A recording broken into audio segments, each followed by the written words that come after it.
అన్ని నగలకు తరుగులో 1% తక్కువ. అంతేకాదు మీ పాత నగలకు 150 రూపాయలు గ్రాముకు ఎక్కువ ఇస్తాము. వైసీపీ నేత మల్లా విజయప్రసాద్ పైన ఇప్పుడు ఈడీ దాడులు అయితే జరుగుతున్నాయి. దాదాపు 3,000 కోట్ల స్కామ్ అని చెప్పేసి వినిపిస్తుంది. అతని మీద ఈ ఆరోపణలు అయితే రావడం జరిగింది. సో దీనికి సంబంధించి ఒకసారి డిస్కస్ చేద్దామంటే ఏంటి స్కామ్, దీనికి సంబంధించి అసలు ఎటువంటి వివరాలు బయటపడ్డాయి అనేది ఒకసారి డిస్కస్ చేయడానికి ప్రజెంట్ మనతో పాటు టీడీపీ సీనియర్ నాయకులు కంచర్ల విజయ్ భాస్కర్ గారు ఉన్నారు. వారిని అడిగి తెలిసిన ప్రయత్నం చేద్దాం. నమస్కారం సార్. నమస్కారం. సార్, ఒక్కసారిగా వైసీపీ నేత పైన ఈ రకంగా దాడులు జరిగేసరికి ఇప్పుడు మరొకసారి చర్చనీయాంశంగా మారిపోయింది. సార్, ఏంటి స్కామ్ ఇది? 3,000 కోట్ల స్కామ్ అంటున్నారు. ఈ మల్లా విజయప్రసాద్ అసలు ఏం చేశారు అని చెప్పేసి, అసలు ఈ స్కామ్ గురించి, అతని మీద వస్తున్న ఆరోపణల గురించి మీ అభిప్రాయం ఏంటి? ఏం జరిగింది సార్? మీ లలిత వారి ఆషాఢం శ్రావణం ఆఫర్. అన్ని నగలకు తరుగులో 1% తక్కువ. అంతేకాదు మీ పాత నగలకు 150 రూపాయలు గ్రాముకు ఎక్కువ ఇస్తాము. రెండింటినీ కలిపితే నగ ధరలో 2% కన్నా ఎక్కువే సేవ్ చేస్తారు. అసలే మీ లలితాలో తరుగు చాలా చాలా తక్కువ. ఆయన ప్రజల నుంచి డిపాజిట్లు సేకరించాడట. ఓకే. ఏదో ఒక పేరు పెట్టాడు ఆ సంస్థకి. ఆ పేరు మీద 3,000 కోట్ల పైచిలుకు ఇప్పటిదాకా ఈడీకి అందిన సమాచారం. ఈడీ రంగప్రవేశం చేసింది. ఈడీ రంగప్రవేశం చేసి డిపాజిటర్ల సొమ్ము అంతా ఎక్కడ దాచాడు ఏంటంటే విదేశాల్లో ఏదో దాచాడంట. పైగా వాళ్ళు ఈరోజు ఉదయం నుంచి దాడులు మొదలు పెట్టారు. ఆయన ఇల్లు, ఆయన కార్యాలయాలు అవన్నీ హైదరాబాద్లో ఉన్నాయంట. అట్లాగే వాళ్ళ బంధువులు, వాళ్ళ సన్నిహితులు. అంటే ఈ అవినీతి పరులతో బంధుత్వం అందుకుంటే వాళ్ళకి ప్రమాదం. అభం శుభం బంధువులకు తిరిగిపోయినా వాళ్ళ ఇళ్ల మీద కూడా దాడులు జరుగుతాయి. సరే, వాళ్ళు అభం శుభం తెలియనప్పుడు ఉద్గా చూస్తారు, ఏమి లేవులే అని చెప్పి వెళ్ళిపోతారు. కానీ 3,000 చిల్లర కోట్లు ఈయన మీద ఫిర్యాదులు వచ్చాయి. అది ఆయన కాన్స్టిట్యున్సీ ప్రజలు, అంటే విశాఖ పశ్చిమ నియోజకవర్గంలో ఆయన 2009లో కాంగ్రెస్ పార్టీ తరఫున పోటీ చేసి ఎన్నికయ్యాడు ఎమ్మెల్యేగా. 2009లో. 2019లో జగన్మోహన్ రెడ్డి ఆయనకు ఒకసారి టికెట్ ఇచ్చాడు. అప్పుడు వైసీపీ తరఫున పోటీ చేశాడు, ఓడిపోయాడు. 2 సార్లు శాసనసభ్యుడిగా పోటీ చేశాడు. కాంగ్రెస్ లో గెలిచాడు 2009. 2019లో వైసీపీ తరఫున పోటీ చేసి ఓటమి పాలయ్యాడు. 2021లో జగన్మోహన్ రెడ్డి ఆయన ప్రోత్సహించడానికి రాజకీయాల్లో టికెట్ ఇవ్వడమే కాకుండా ఓడిపోయినా చేరదీసి ఆయనకి పోతే education welfare and infrastructure corporation అని చెప్పి ఆ కార్పొరేషన్ లిమిటెడ్ కి చైర్మన్ గా నియమించారు. ఆయన కార్పొరేషన్ చైర్మన్ గా నియమించి కేబినెట్ ర్యాంక్ ఇచ్చాడు. ఈ నేపథ్యంలో ఆయన గత చరిత్ర తీసుకుంటే ఆయన అంతకుముందు ఆ విజయ్ ప్రసాద్ యాక్చువల్గా ఆయన రాజకీయంగా దురంధరుడేం కాదు, రాజకీయ నేపథ్యం కూడా పెద్దగా లేదు. పోతే ఏదో అక్రమ మార్గాల్లో డబ్బు సంపాదించబట్టి అందరి దృష్టి అందరికి ఫోకస్ అయ్యాడు.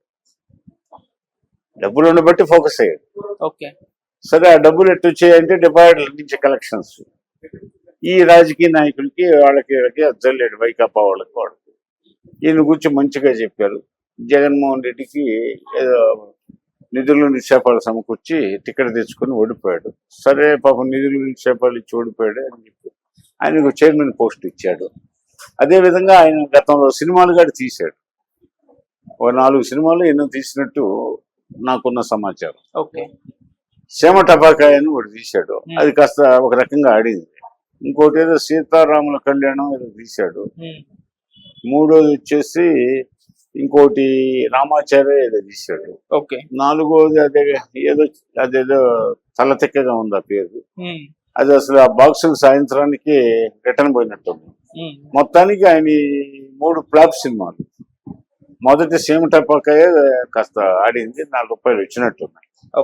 మిగతా సినిమాలు ఫ్లాప్, వాటిల్లో నష్టం సరి చూశాడు. అయినా ప్రజల సొమ్ము ఉంది కదా, 1,000 కోట్లు దేశ విదేశాల్లో దాచాడనే అభియోగం ఉంది కదా. అటు రాజకీయ నాయకుల్లో అదే వైకాపాలో ఉంటూ జగన్మోహన్ రెడ్డికి ఆర్థికంగా అండదండలు అందిస్తున్నాడని, ఈ దోచిన ధనం అంతా రాజకీయాల్లో తన అదృష్టాన్ని వెతుక్కుంటున్నాడని, ఏదో గెలిచుంటే జగన్మోహన్ రెడ్డి పార్టీలో 2019లో గెలిచుంటే మంత్రి అయ్యేవాడిని ఆయన చెప్పుకుంటాడని ఆయన అనుచరుల విడిగా అనుకునే మాట. ఓకే.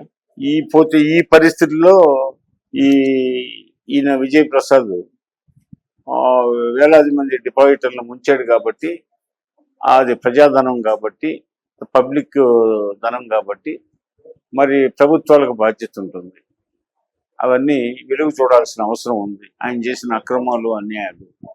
ఇప్పుడు ఈడీ ఈరోజు దాడులు ప్రారంభించింది కాబట్టి భవిష్యత్తులో ఈడీ దాడుల్లో దొరికిన పత్రాలు, ఆధారాలు, ఆ ఫోన్లు సీజ్ చేయడం, అదేవిధంగా ల్యాప్టాప్లు, హార్డ్ డిస్కులు, ఇవన్నీ వాళ్ళు ఇంకా ఫింగర్ ప్రింట్స్ ఎక్స్పర్ట్ పంపించాయి, ఫారెన్సిక్ వాళ్ళకి పంపించాయి. వీటన్నిటిలో ఇంకా వివరాలు పూర్తిగా వస్తాయి. ఆయన రాజకీయ నాయకులకి ఎంత ఇచ్చింది, ఎవరెవరికి ఎంత ఇచ్చింది, ఏ సందర్భాల్లో ఇచ్చింది, సినిమాల్లో పెట్టింది, ఇంకా అనేక వ్యాపార సంస్థల్లో పెట్టున్నాయంట. పోతే ఇప్పుడు దాకా అందిన సమాచారం ప్రాథమిక సమాచారమే. ఈ 3000 పైచిలకు కోట్లు ఇంకెంత ఉందో. ఈ భోగోతం అంతా బయటికి రావాలంటే కొంతకాలం వెయిట్ చేయాలి. ఓకే. పోతే ఇలాంటి వాళ్ళని ప్రోత్సహిస్తాడు ఆయన. అలీబాబా వీళ్ళు 4500లో ఒక దొంగ అనమాట. ఇది విజయ్ ప్రసాద్. జగన్మోహన్ రెడ్డి ఒక అలీబాబా, ఈ 40 దొంగలు కథ ఉంది కదమ్మా. అంటే వీళ్ళంతా బందిపోట్లు అంటోళ్ళు, దోపిడీదారులు. అధికారం కోరుకునేది ఏదో భరతమాత సేవలో, తెలుగు తల్లి సేవలో తరించాలని కాదు, వీళ్ళు తరించాలని కాదు, తరింపజేయాలని కాదు, వాళ్ళ బొద్దలు పెంచుకోవడానికి, వాళ్ళు చేసే స్మగ్లింగ్ యాక్టివిటీస్కి, వాళ్ళు చేసే ఈ డిపాజిట్లు కానీ, డిపాజిటర్స్ను ముంచడం కానీ, స్మగ్లింగ్ చేయడం కానీ, అటవీ చట్టాలను ఉల్లంఘించే రక్త సంధానాన్ని స్మగ్లింగ్ చేయడం కానీ, లేకపోతే భూ కబ్జాలు, శాండు, అదేవిధంగా పోతే ప్రత్యర్థులను హతమార్చడం కానీ, వీటన్నిటికీ జగన్మోహన్ రెడ్డి దగ్గర ఒక రెడీమేడ్ ముఠా ఉంటుంది.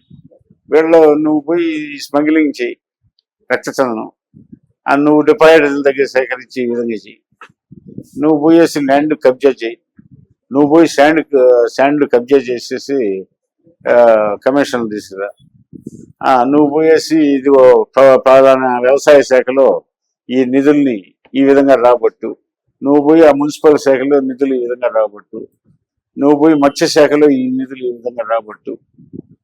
వివిధ శాఖల్లో రసం ఎలా పెండాలా, ఎలా దోచుకోవాలా, అధికారం ఉన్న దీపవనంగా ఇల్లు చక్కబెట్టుకోవాలా అనేది జగన్మోహన్ రెడ్డి ప్రధాన ఉద్దేశం.